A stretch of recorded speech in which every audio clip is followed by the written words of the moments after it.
Panorama group, जो सोचता है वो करता है। आपके अपने सपनों का आशियाना। पूरे बिहार में लगातार मौत होती रहती है। जो सामने आ जाते हैं, पकड़ में आ जाते हैं, मीडिया वाले पहुंच जाते हैं। नमस्कार, आप देख रहे हैं सिटी पोस्ट लाइव और मैं हूं आपके साथ प्रभाकर पांडे। आपको बता दें कि बिहार में जहरीली शराब से लगातार मौतें हो रही है। आप लोगों को पहले अवगत कराया था कि सिवान, छपरा और गोपालगंज में जहरीली शराब से कई मौतें हुई थी और एक बार फिर से सिवान में 3 लोगों की मौत जहरीली शराब से हो गई है। इसको लेकर प्रतिपक्ष विपक्ष के कई नेताओं ने प्रतिक्रिया दी है। इसी के साथ पूर्व मंत्री और विधायक इजराइल मंसूरी ने, जो कि राष्ट्रीय जनता दल से है, कड़ी प्रतिक्रिया दी है। क्या कुछ कहा है, पहले आप ये सुने। एक बार फिर सिवान में 3 लोगों की मौत हो गई है, क्या कहेंगे? पूरे बिहार में लगातार मौत होती रहती है। जो सामने आ जाते हैं, पकड़ में आ जाते हैं, मीडिया वाले पहुंच जाते हैं तो उजागर होता है। और नहीं तो सभी जगह जहरीली शराबबंदी के नाम पर परोसी जा रही है। और बहुत ऐसे जगह हम लोग देख रहे हैं, जान रहे हैं, जहरीली शराब से मौत होती है, लोग लाश छुपा देते हैं। पुलिस डराने धमकाने की भी काम प्रशासन लोग करते हैं। और नहीं तो अमूमन सैकड़ों लोगों की जान हमेशा जहरीली शराब से हो रही है। कोर्ट भी इस पर टिप्पणी किया है पटना हाई कोर्ट में। निश्चित तौर पर शराबबंदी लागू कर दी गई और शराबबंदी लागू कानून में कर दिया गया, आम धरातल पर नहीं है। तो निश्चित तौर पर जो है कि अगर कोर्ट ने अगर टिप्पणी की है तो वह बहुत अच्छा काम किया। हमें 2 महीने से बेरोजगार कर दिया गया, अधिकारी सुन नहीं रहे। हम लोग लगातार बोल रहे हैं कि अधिकारियों की राज चल रही है। ये लोकतांत्रिक व्यवस्था में क्या मुंह दिखाएंगे? मंत्री बोल रहे हैं कि हमारे अधिकारी बात नहीं सुन रहे हैं, तो आम जनता, आम जनमानस का बिहार में क्या स्थिति है आप समझ सकते हैं। पूरा बिहार में भ्रष्टाचार का बोलबाला है, अपराधियों की राज चल रही है।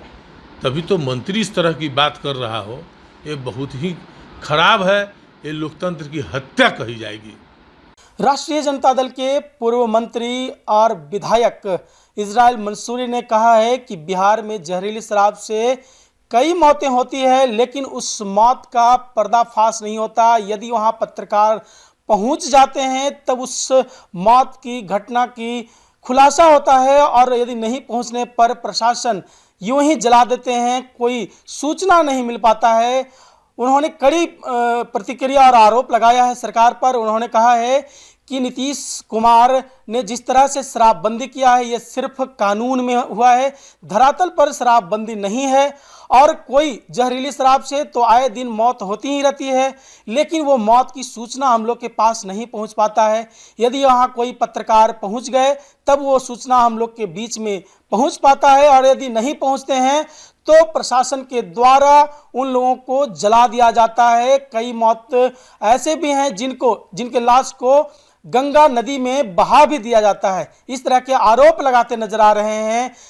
राष्ट्रीय जनता दल के विधायक इजराइल मंसूरी ने यह भी कहा कि किस तरह से नीतीश कुमार की जो हालत हो गई है, और मदन सहनी जो कि समाज कल्याण विकास के बिहार सरकार के मंत्री हैं, लेकिन उनके पास विभागीय कोई भी दस्तावेज सामने नहीं जा रहा है, अधिकारियों के द्वारा भेजा नहीं जा रहा है। इससे मदन सहनी नाराज हैं और मदन सहनी मीडिया के सामने भी नहीं आ रहे हैं। इसको लेकर अब इजराइल मंसूरी ने मोर्चा खोला है। उन्होंने कहा है कि बिहार में अधिकारियों का ही बोलबाला है, सरकार का उस पर कोई पकड़ नहीं है, कोई मंत्रियों का पकड़ नहीं है, और ये सीधे तौर पर ये संविधान की हत्या है, लोकतंत्र की हत्या है। क्योंकि यदि किसी भी विभाग में मंत्री का कोई बात नहीं चलता है, तब वो जनता से चुने गए मंत्री हैं और जनता के बात को वहां तक पहुंचाते हैं। और यदि अधिकारी अपने मनमानी कर रहे हैं तो ये सीधे तौर पर संविधान का हनन है और लोकतंत्र की हत्या है। इस तरह की बातें कहते नजर आए। क्या कुछ कहा है मैंने आपको सुनाया। फिलहाल इस खबर में बस इतना ही। आगे के तमाम खबरों के लिए बने रहे मेरे साथ। वीडियो को लाइक करें, शेयर करें, चैनल को सब्सक्राइब करना ना भूलें। धन्यवाद।